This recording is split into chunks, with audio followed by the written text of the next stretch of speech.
Claqueta Herodes Agripa, el rey que aceptó ser llamado Dios. 3 días antes de morir devorado por dentro, Herodes Agripa había ejecutado a Santiago, hermano de Juan. Antes de eso había encarcelado a Pedro para su ejecución pública. El pueblo aplaudía cada decisión. Y entonces llegó el día en que subió al trono vestido de plata, recibió la aclamación de Dios y en menos de 48 horas estaba muriendo de la forma más degradante que existe. Esta no es solo la historia de una muerte. Es la historia de un hombre que pasó toda su vida aprendiendo cómo funciona el poder, que dominó cada regla del juego político del primer siglo, que sobrevivió a la corte de emperadores locos y que en el exacto momento en que parecía haber llegado a la cima, fue destruido por algo invisible, vivo, que se movía por dentro de su cuerpo. La medicina moderna tiene un nombre para lo que le ocurrió a Herodes Agripa. Y el texto bíblico de Hechos 12 tiene otro nombre para lo que desencadenó el proceso. Lo más perturbador es que las dos explicaciones apuntan al mismo evento sin cancelarse, sin contradecirse, coexistiendo en el mismo versículo con una precisión que aún hoy incomoda a investigadores de ambos lados. Para entender su muerte necesitas entender quién era antes de ser rey. Y para eso necesitas retroceder décadas hasta una familia donde el poder era la única religión que todos practicaban de verdad. La dinastía herodiana no era una familia en el sentido común. Era una operación política multigeneracional construida sobre matrimonios estratégicos, asesinatos domésticos y una habilidad extraordinaria para sobrevivir a cualquier cambio de viento en Roma. Herodes el Grande, el abuelo de Agripa, había construido el templo de Jerusalén al mismo tiempo que ordenaba matar a 2 de sus propios hijos y a su esposa favorita. Gobernó Judea durante décadas porque era exactamente el tipo de hombre que Roma necesitaba. Lo suficientemente brutal para controlar una población difícil. Lo suficientemente inteligente para nunca cruzar la línea con el Senado. Herodes Agripa era hijo de Aristóbulo, uno de los hijos que el propio Herodes el Grande había mandado estrangular. Agripa tenía 3 años cuando murió su padre y 6 cuando murió su abuelo.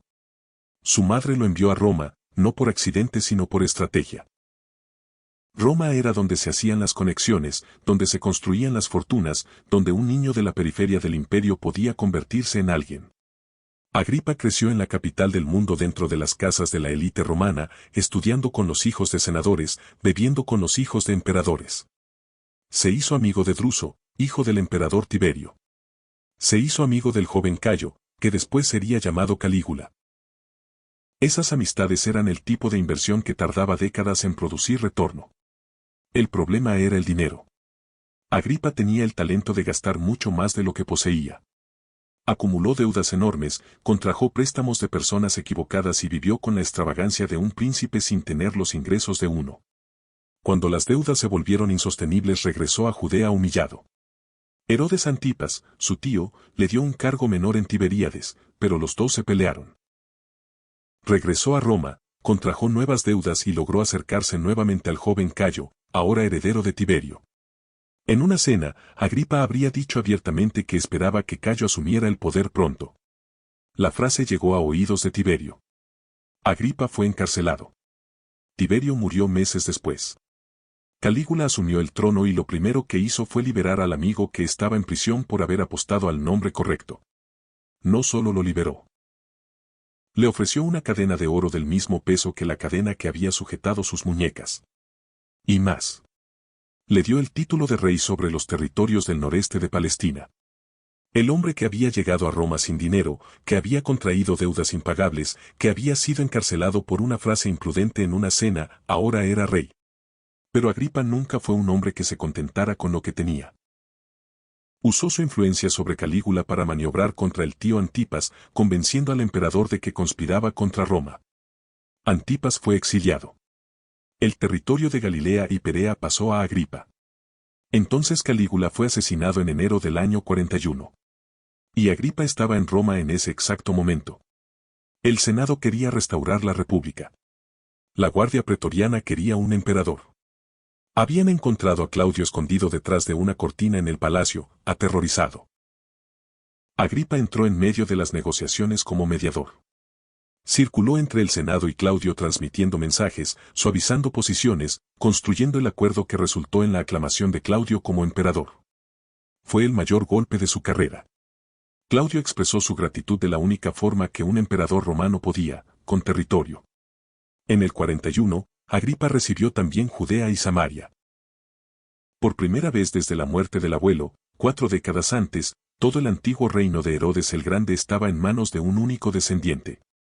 Herodes Agripa era rey de toda Palestina. Tenía 51 años y tenía como máximo 3 años de vida. En ese periodo cultivó la simpatía del pueblo judío como ningún gobernante herodiano lo había hecho. Observaba la ley con ostentación pública, participaba en las fiestas religiosas y pagaba los votos de los nazareos de su propio bolsillo. El historiador Flavio Josefo registra que era amado por el pueblo judío de una forma que sus predecesores nunca lo fueron. Fue en ese contexto que las comunidades cristianas de Jerusalén se convirtieron en un problema político. El movimiento de los seguidores de Jesús había crecido de forma acelerada generando tensión con las autoridades religiosas del templo. Para Agripa esa tensión era una oportunidad. Perseguir a los líderes de ese movimiento sería una demostración de lealtad calculada. Hechos 12, versículo 2 registra el evento con economía brutal. Mató a Santiago, hermano de Juan, con la espada. No hay registro de juicio, no hay acusación formal. Solo un rey que identificó una oportunidad política y la ejecutó. Literalmente. Santiago era uno de los 3 más cercanos a Jesús durante el ministerio terrenal. Había estado presente en la Transfiguración y en el jardín de Getsemaní. Era una figura central de la comunidad de Jerusalén. Su ejecución no fue un accidente. Fue una declaración.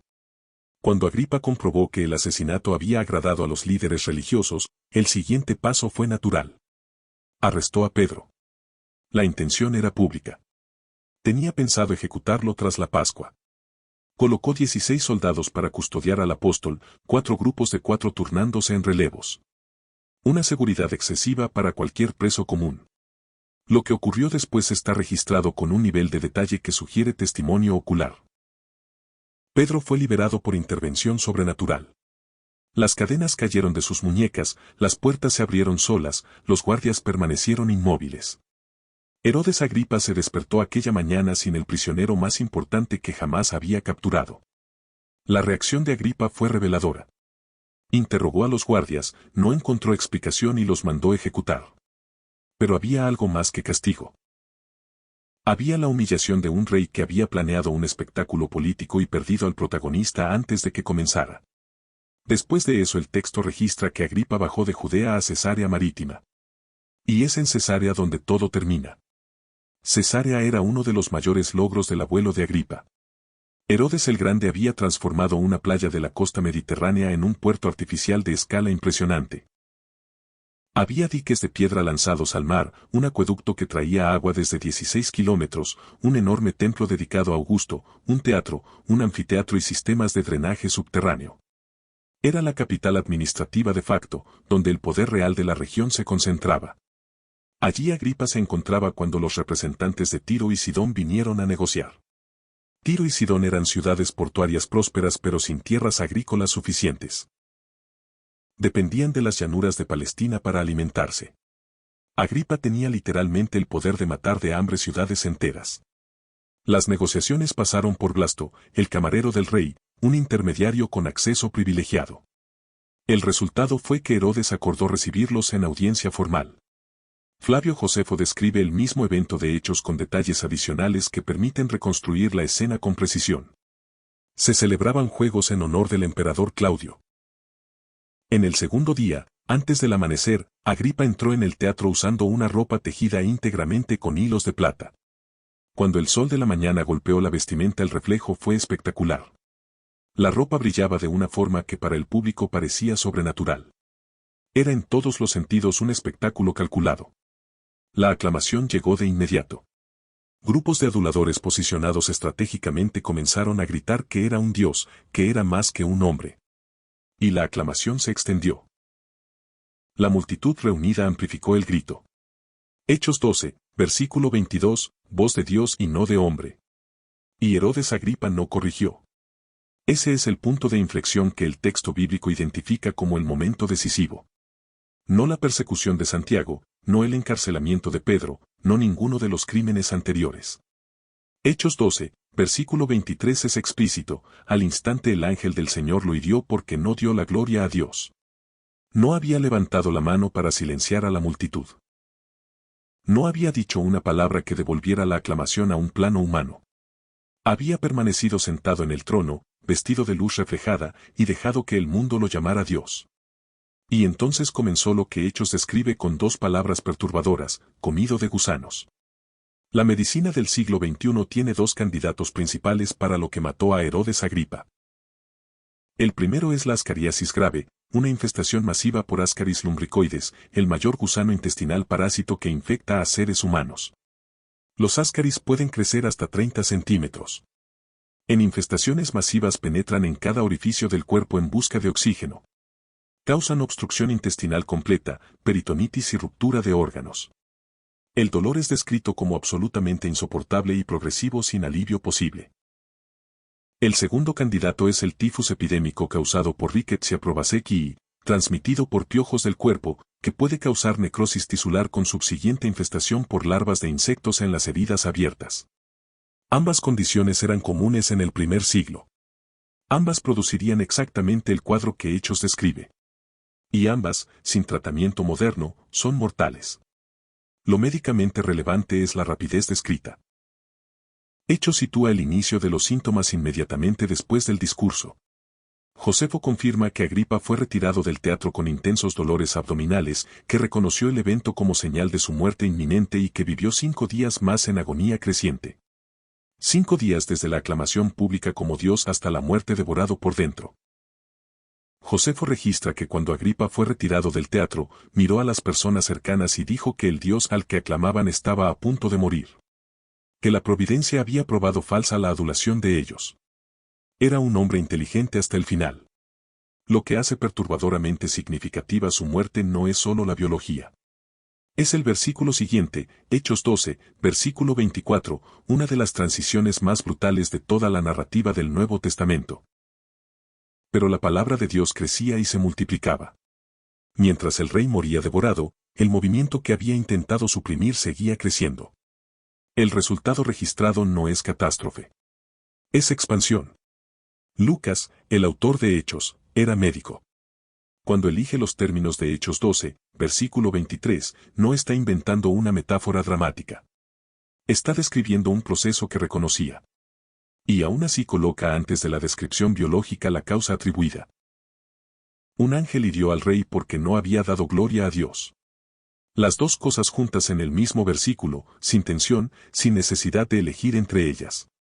En toda la tradición bíblica la línea que separa lo tolerado de lo intolerable raramente está donde los observadores externos esperan.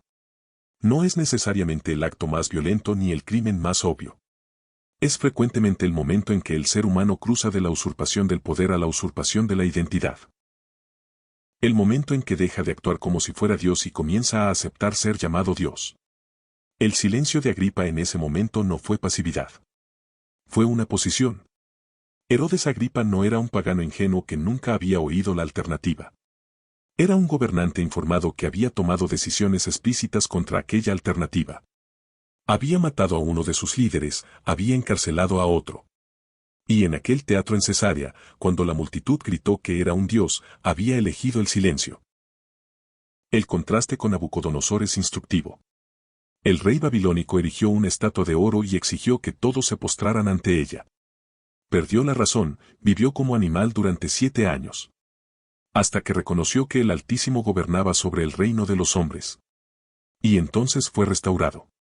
Nabucodonosor erró, fue corregido, reconoció y fue restaurado. Herodes llegó al punto de aceptación pública de la propia divinidad y no sobrevivió para tener la oportunidad de reconocer. El teatro donde ocurrió el discurso aún existe en ruinas en Cesarea Marítima. Las piedras del puerto que Herodes el Grande construyó aún están sumergidas en el mar. El acueducto tiene secciones preservadas estudiadas por ingenieros interesados en soluciones romanas de infraestructura. Nada de eso es el nombre de Herodes Agripa. La única razón por la que su nombre aún es recordado 2000 años después no es el reino que gobernó ni las amistades imperiales que cultivó. Es el capítulo 12 de Hechos de los Apóstoles. El texto sobrevivió no porque Herodes fuera su protagonista. Sobrevivió a pesar de eso. Porque registraba lo que le ocurría a la comunidad que él había intentado suprimir. Herodes murió como vivió. En el centro de la atención, rodeado de poder, completamente solo. El espectáculo continuó. Él no.